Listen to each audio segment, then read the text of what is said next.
shit. Fuck.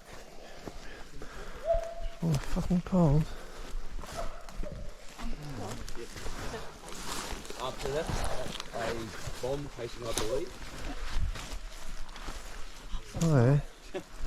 Alright, Jesus. off memory, and this, Dave will be able to, Oh, Dave's got drop. the book, so there is a small article in the book about this particular aircraft.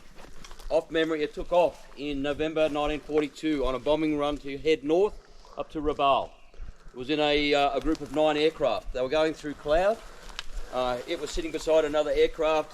When they emerged from the crowd, this aircraft wasn't there anymore. Alright, so the story is, it came in at a pretty acute angle, speared into the ground, hence the crater. They found, and the wreck wasn't found until 1944, so 2 years later, 2 signalmen from an Australian signal company stumbled across the wreck site. At that stage, there was 2 500-pound bombs still on board the aircraft. The crew were all killed, and that's pretty much how it stayed until the end of the war.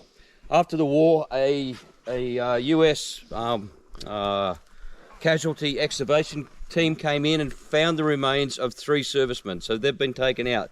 There were more than 3 on the aircraft. The others haven't been found at this point. In I think the 1960s, they came in and extracted the 2 500-pound bombs.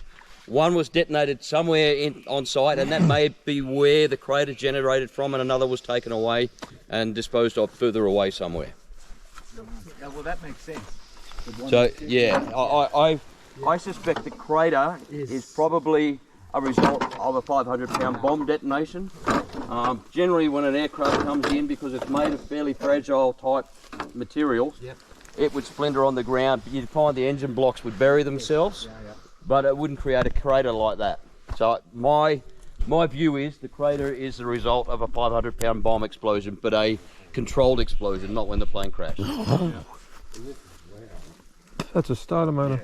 Yeah. So for those that don't know, the B-25 was a twin-engine light bomber. So if you see the old war movies, it's the one with the tricycle undercarriage. Yeah. So a nose wheel and 2 wheel stations under each engine on the side. So rather than a tail wheel sitting low, it's the one that sits level as it's taxiing around. Which were the ones that flew off the So American... USS Enterprise. Yep, USS Enterprise launched the Doolittle Ray.